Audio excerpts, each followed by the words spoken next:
All right, everybody, welcome to episode 1 of the Put 'em on Blast podcast. You will hear more about me later. Right now, I just want to get into it. I don't want to waste nobody's time. Now, the first person we're going to put on blast on this podcast is none other than Kyleshanahan, the head coach of the San Francisco 49ers.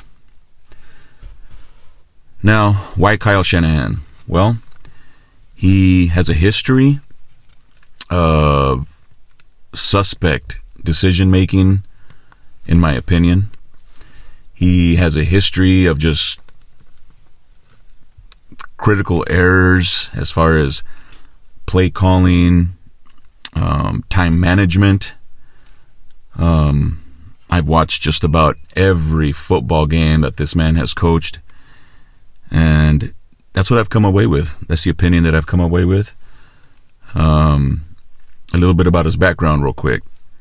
He came from the Redskins as a highly coveted offensive coordinator. He was the boy genius. You know, his dad was a famous NFL head coach.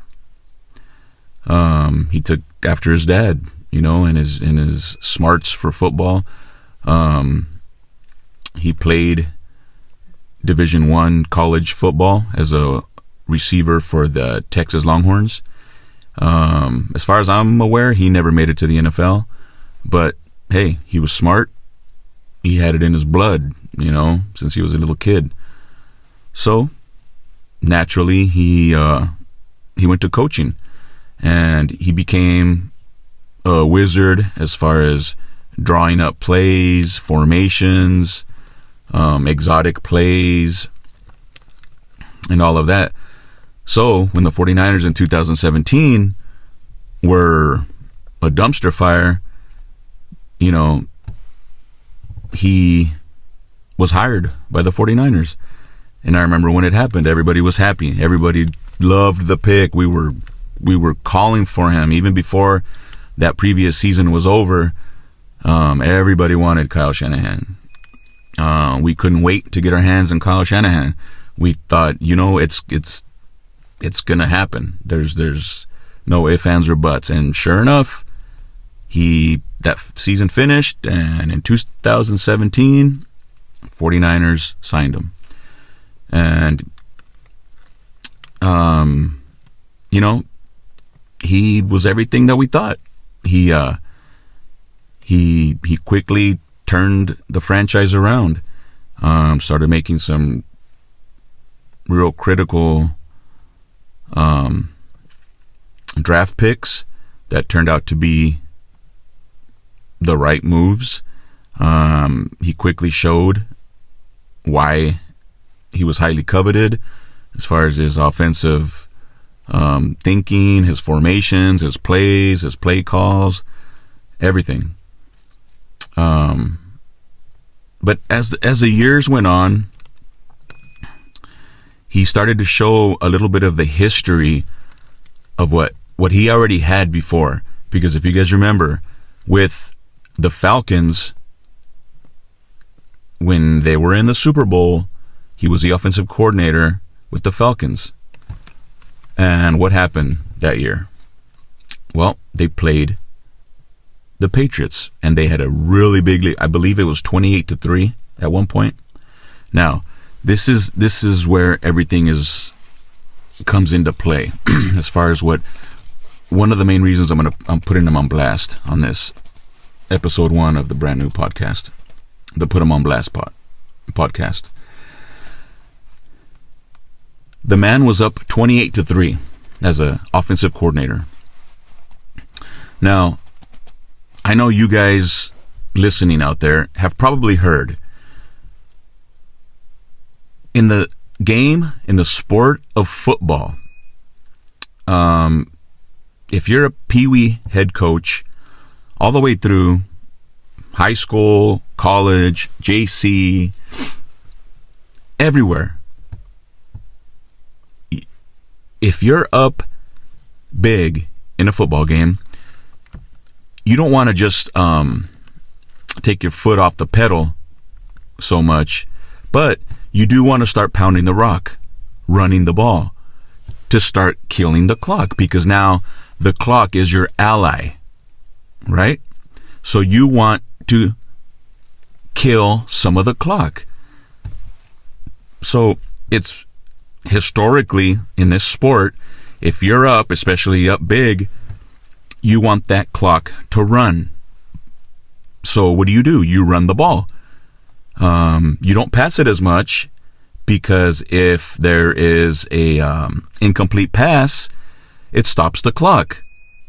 So knowing that, you tend to want to run the ball more, right? Because no matter what, the clock keeps ticking. Tick, tick, tick. The clock is your ally. Okay, so in that game is a very infamous game that he is known for, and many pundits in the NFL world put a lot of the blame on Kyleshanahan, because think about it. Whenever you talk about that Super Bowl, I don't even remember ever talking about the head coach for the Falcons. It's always Kyleshanahan's name that comes up, because he was the offensive coordinator. He was the one calling the plays. And the reason it's such a big deal is because he didn't run the clock out. He decided to continue to pass, especially towards the end of the ball game.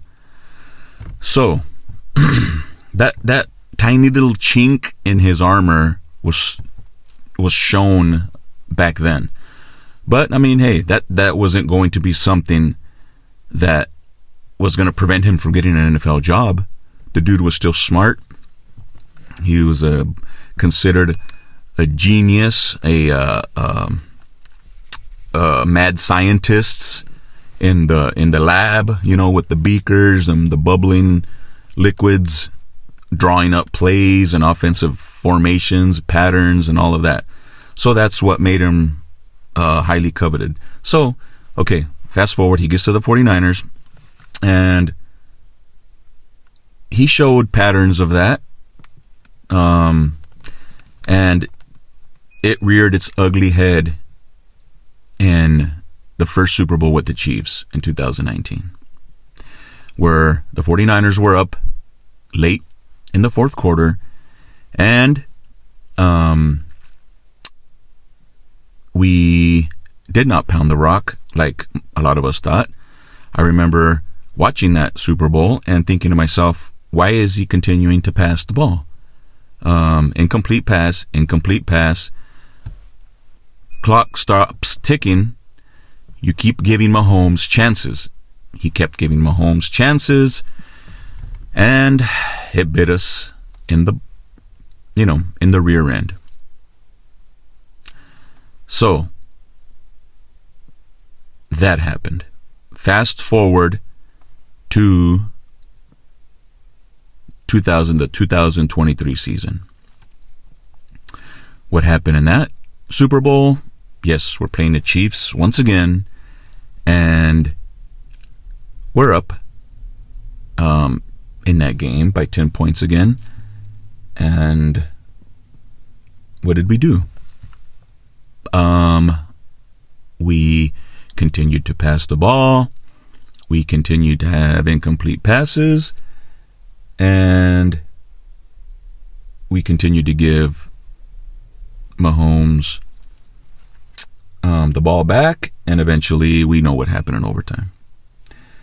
Now, we could dissect both of those games, would be a whole podcast in and of itself. But what I want to do here is just show a little bit of that history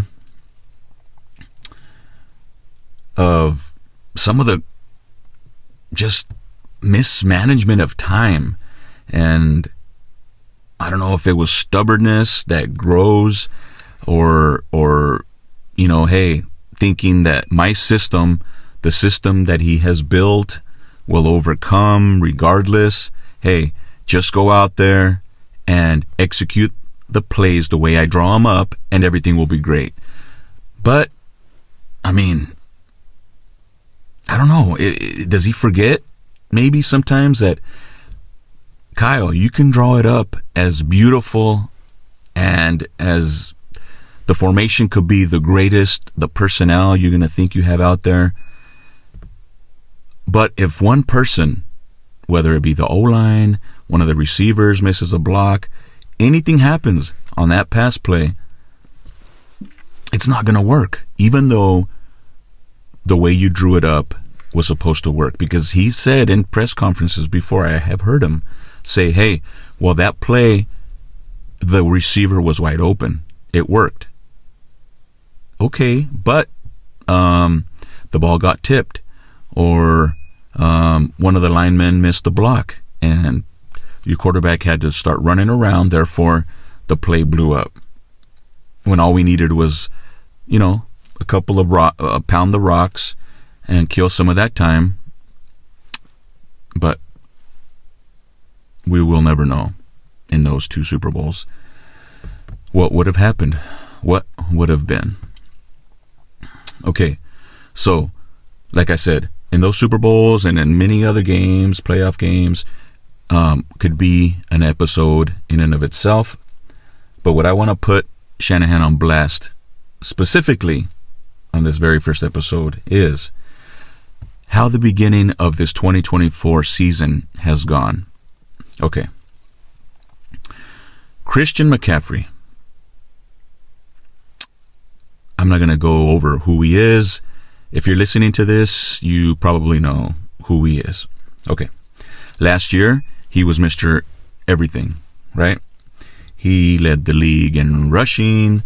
He led the league in carries. He was the offensive player of the year. Actually, let me see. Let me get some numbers here for you guys. In 2023, he was actually number 2 in the league. He was number 2 in the league in rushing. 2023, 272 carries, 1,459 yards, 14 touchdowns rushing. Man. By the way, he also pitched in with 67 catches, which was number 3 in the league.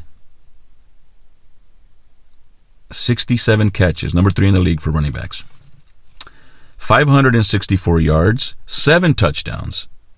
So, in 2023, Christian McCaffrey had 339 touches. 339 touches, which I believe were the most by a running back in the league. Okay? So, last year, I remember thinking to myself and saying, hey, yeah, he's kicking butt, but hey, Kyle, this was last year. I remember saying it, and I remember talking to all my friends. We were always discussing it. Hey, we have a running back on the sideline. His name is Jordan Mason. Big dude.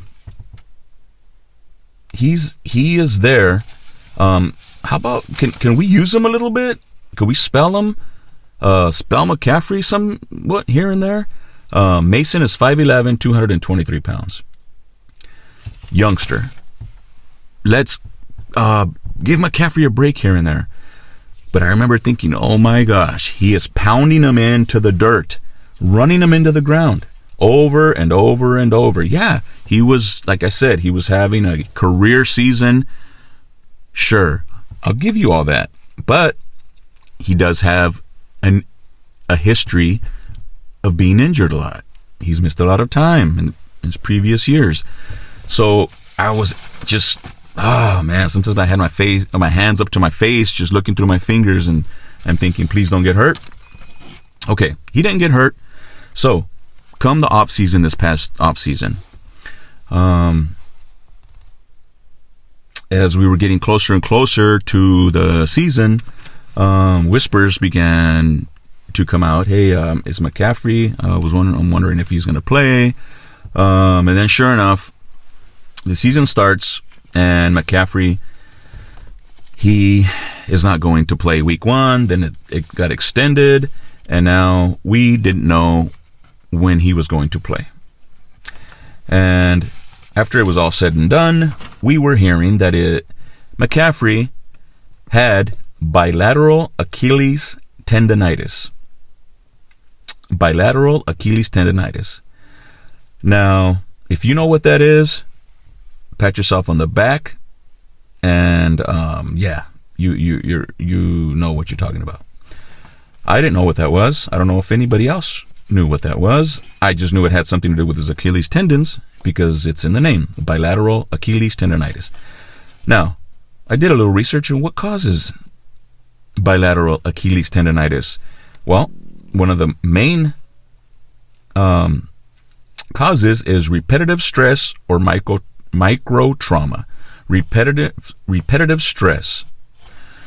So we look back to these numbers: 339 touches, 272 carries with 567 catches. I would, classify that under repetitive stress. Okay, so be it, right? Okay. So the season starts, and who do we have in his place? Who's running the ball? Well, the aforementioned Jordan Mason, because hey, he's there. He had proven that he could play before. The big 5'11", 223-pound youngster goes in. Okay. And his backup was going to be Guerrero, another youngster, rookie, 6 feet, 221 pounds, who, by the way, runs a 4.3 40. Okay, just putting it out there. We'll get to that in a second. So, week one of this season, Jordan Mason, 28 carries, 147 yards, 1 touchdown. Week 2 against the Vikings. Week 1 was Jets, week 2 Vikings. Week 2, 20 carries for Jordan Mason, 100 yards, and a touchdown. Okay. Week 3 against the Rams, 19 carries, 77 yards, no touchdowns that week. But that's not a bad day at the office against the Rams. Week 4, Patriots. Again, Mason, 24 carries, 123 yards, 1 touchdown. Let's keep it going. Week 5, Cardinals, 14 carries, 89 yards, no touchdowns. Okay. Week number 6, he got banged up a little bit. He left the game. Let's see, he got hurt in week 6. He went out of the game in week 6. And who came in? Guerrero. Okay. Guerrero comes in with 10 carries for 99 yards and no touchdowns. And I believe in one of these games, he ripped like a 76-yard run. Guerrero runs a 4.3 at 6 feet, 221 pounds. So, what's the moral of this story here? That Jordan Mason is a really, really good running back. He's really good.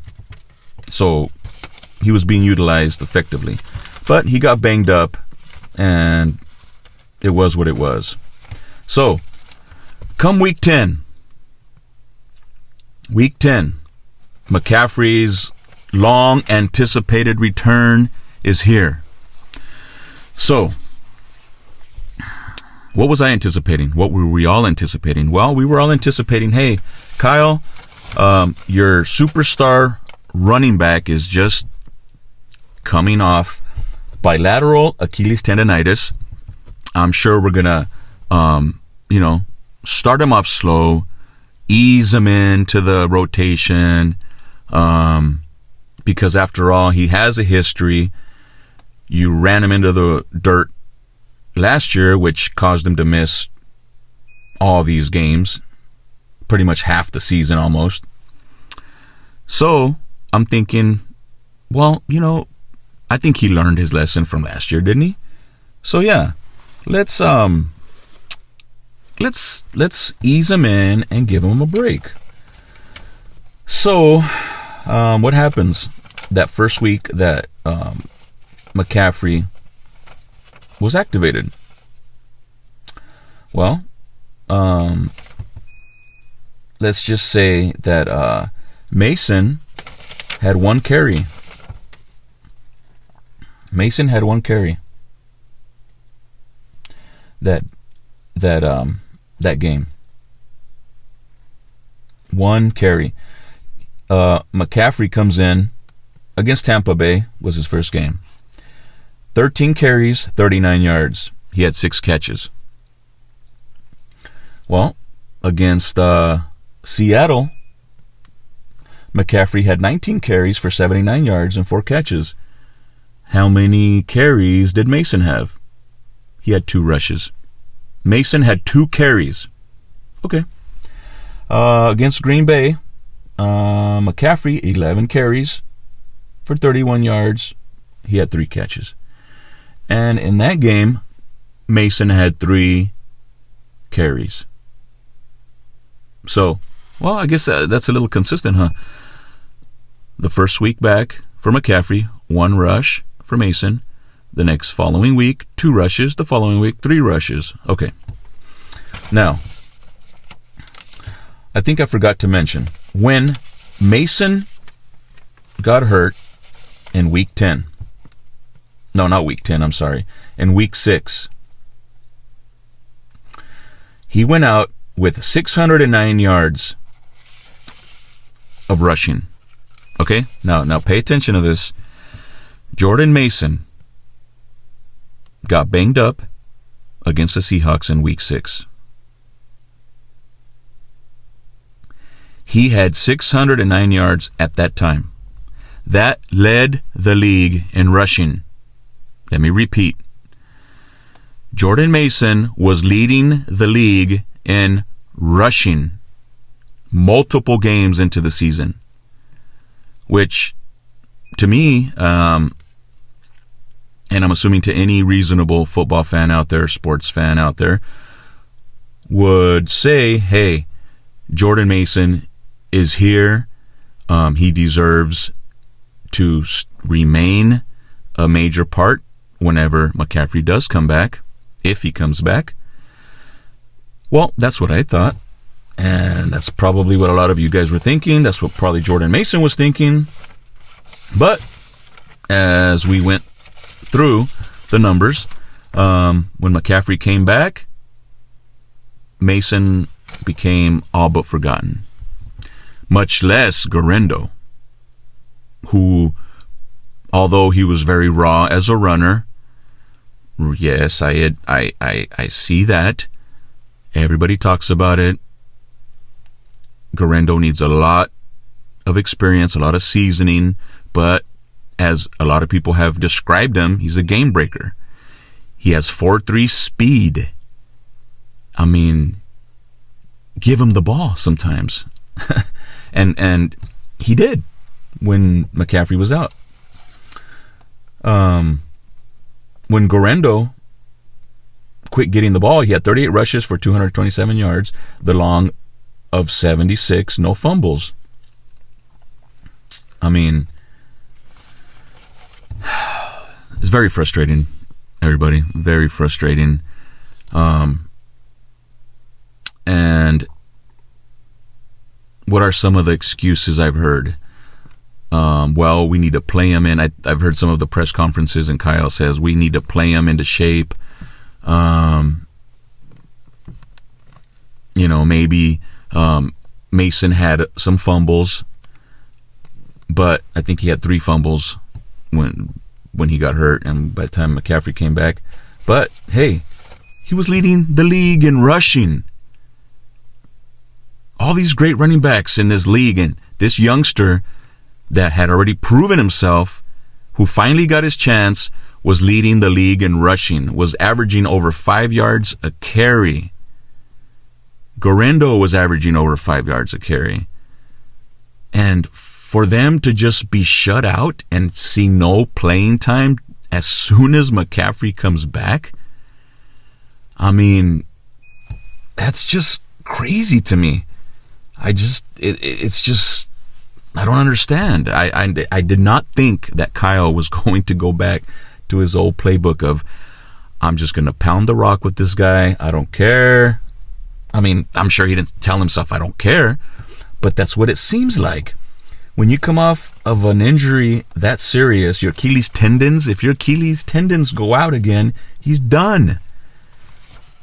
At least, hey, we probably can feel reassured that we're going to be okay because Mason and Garendo are there.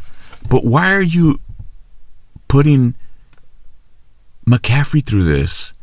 Yeah, he's a soldier. He's a warrior. He's not going to want to come out. He's going to go until he can't go anymore. But that's not up to him, Kyle. That's your job. That's your cash cow. That's the reigning offensive player of the year.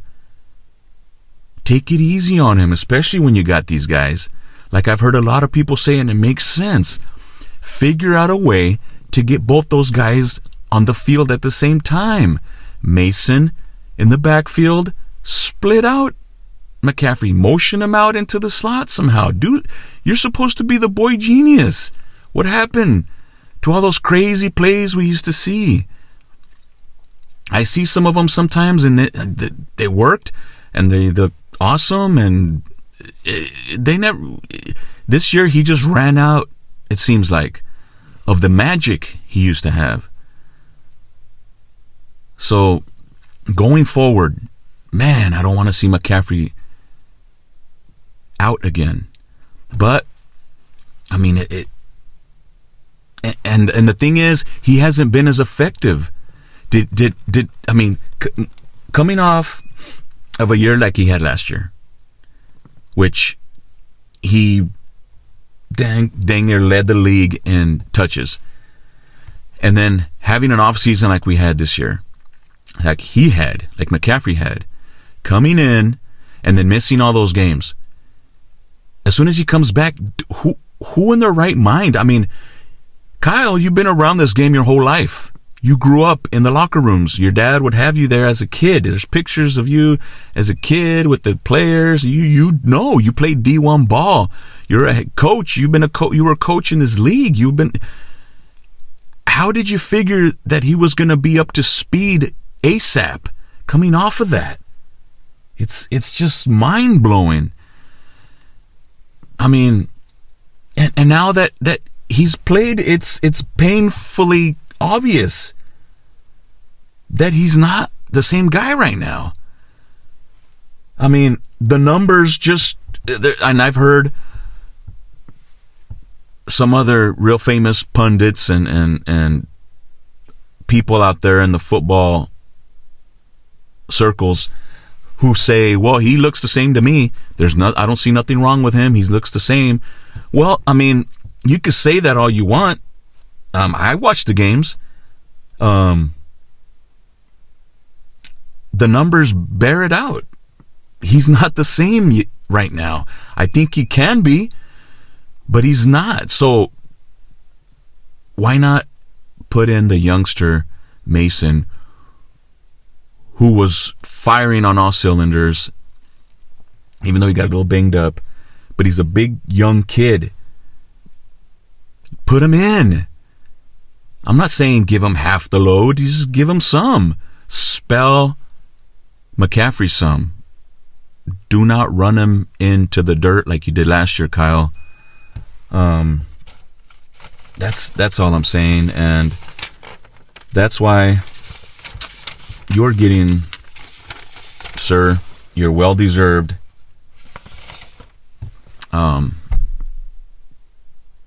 place on this first episode, and that's why you're going to get put on blast on this podcast.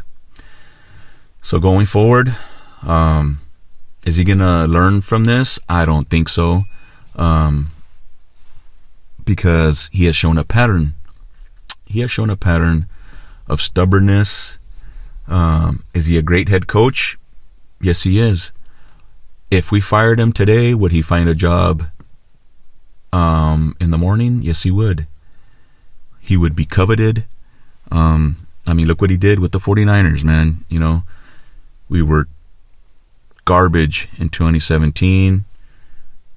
Years, you know, all these years going forward, we've been to NFC championships, we've been to Super Bowls, but I think it's the reason we haven't got over the hump is Kyle's, it seems like he, in big moments, he tenses up. I don't know if it's because he doesn't have an offensive coordinator. He's everything. He runs the offense, he runs the plays. If you see him on the sideline, he's got his face buried in the playbook. I don't know if it's too much for him or what it is, but it seems like in those big moments, in the biggest games, he tends to buckle under that pressure. He chokes. I don't know what it is. But hopefully he turns it around and he gets over that hump. So, this episode has been fun, you guys. Thank you for being here. Thank you for listening all the way through. Those of you that did. This, like I said, this is the very first episode of my brand new podcast, the Put 'em on Blast podcast. Do all the stuff that everybody always says, you know, like, subscribe, share. Let's see what we could do. Let's see how we could grow this. And like I said, nobody's immune from getting put on blast. You could get put on blast. I can get put on blast. Players, coaches, fans, owners, GMs, trainers, referees, everybody can and probably will be put on blast on this podcast. So, I'm signing out. Episode 1 complete. Thank you for your time. I'm out.